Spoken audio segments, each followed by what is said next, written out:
नमस्कार, मैं आकृति और आप देख रहे हैं इंडिया पब्लिक खबर। देश की राजधानी दिल्ली में आज कांग्रेस जनता पार्टी के कार्यकर्ता और अलग अलग हिस्सों में पहुंचे छात्र संसद भवन तक मार्च निकाल रहे हैं। प्रदर्शनकारी पिछले करीब 23 दिनों से दिल्ली के जंतर मंतर पर विरोध प्रदर्शन कर रहे थे। जंतर मंतर पर ही 23 दिनों से अनशन कर रहे सोनम वांगचुक ने आज संसद मार्च का आह्वान किया था, जिसके बाद बड़ी संख्या में प्रदर्शनकारियों ने संसद भवन की तरफ कूच करने की कोशिश की, लेकिन पुलिस ने बैरिकेड लगाकर सभी को रोक दिया। फिलहाल सोनम वांगचुक अस्पताल में है और अब इस पूरे अनशन और प्रदर्शन की कमान बीजेपी के संस्थापक यानी कि अभिजीत दीपे के हाथों में है।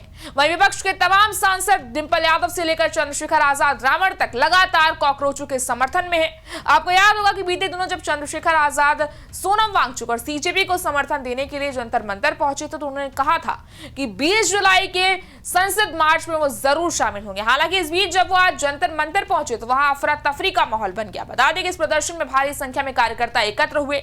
दिल्ली पुलिस का कहना है कि सुरक्षा व्यवस्था और धारा 163 बीएनएसएस के लागू होने के कारण संसद की ओर मार्च की अनुमति नहीं दी गई थी। तो वहीं चंद्रशेखर आजाद का आरोप है कि पुलिस जनता और युवाओं की आवाज को दबाने का काम कर रही है। दिल्ली पुलिस और सुरक्षा बलों ने जंतर मंतर पर बैरिकेडिंग कर उन्हें रोकने की कोशिश की, जिसके बाद चंद्रशेखर आजाद रावण और पुलिस अधिकारियों के बीच तीखी बहस देखने को मिली।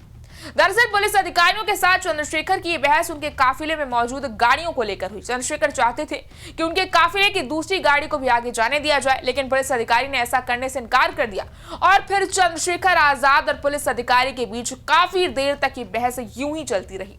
गाड़ी आगे न जाने देने पर चंद्रशेखर भड़क गए और पुलिस अधिकारी से कहा, आप अपने डीसीपी से बात करिए। हालांकि इस पर अधिकारी ने उन्हें डीसीपी से बात करने को कह दिया और कहा कि मेरे पास अगर निर्देश आएंगे तो मैं गाड़ी आगे जाने दूंगा। इसके बाद बवाल और बढ़ गया। गुस्साए चंद्रशेखर आजाद रावण धमकी देने पर उतरा और यहां तक कह डाला कि फिर मैं जोर लगवाकर इस बैरिकेड को हटवा दूं। इस पर पुलिस अधिकारी ने कहा कि फिर तो बात ही खत्म हो जाती है, फिर हम उस गाड़ी को भी बाहर ले आएंगे जो अंदर गई है।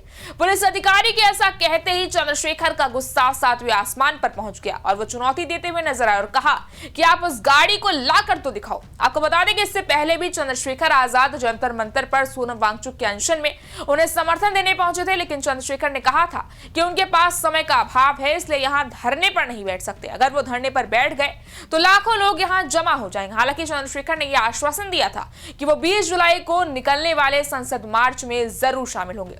अब देखिए, चंद्रशेखर आजाद रावण 2024 में पहली बार चुनाव लड़े थे और तब से लगातार वो युवाओं के मुद्दे को जोर शोर से उठाने के लिए सुर्खियों में रहते हैं। ऐसे में जब सीजेपी के प्रदर्शन का ऐलान किया गया, जब कांग्रेस जनता पार्टी वाले जंतर मंतर पर इकट्ठा हो गए, अनशन करने लगे, विपक्ष के कई नेता भी इनके समर्थन में आने लगे, तो भला चंद्रशेखर भी कहां पीछे रहते। वो भी सोनम वांगचुक से मिलने पहुंचे और कॉकरोचों के मन से हुंकार भरते हुए कहा था कि जंतर मंतर से लेकर संसद तक सिर्फ इस देश का युवा नजर आएगा जो सरकार से सवाल पूछता दिखेगा।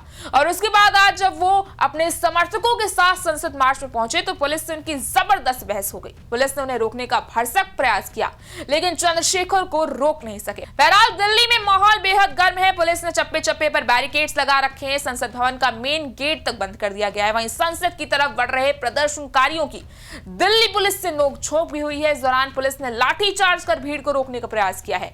संसद की तरफ जाने वाले सभी रास्तों पर बैरिकेड्स लगे हैं। साथ ही एहतियात के तौर पर कुछ मेट्रो स्टेशन भी बंद किए गए हैं। पुलिस ने कहा है कि संसद मार्च की अनुमति नहीं है, इसलिए प्रदर्शनकारियों को आगे नहीं जाने दिया जाएगा। लेकिन सीजेपी का यह संसद मार्च धीरे धीरे और ज्यादा खतरनाक और हिंसक भी होता जा रहा है। अब देखना यह है कि धर्मेंद्र प्रधान के इस्तीफे और नीट पेपर लीक को लेकर भड़के ये कॉकरोच आगे क्या बवाल करते हैं, क्या ये संसद भवन तक पहुंच पाएंगे? इस बारे में आपकी क्या राय है, आप हमें कमेंट सेक्शन में जरूर बताएं। इस वीडियो को लाइक करें, शेयर करें, चैनल को सब्सक्राइब करें। शुक्रिया।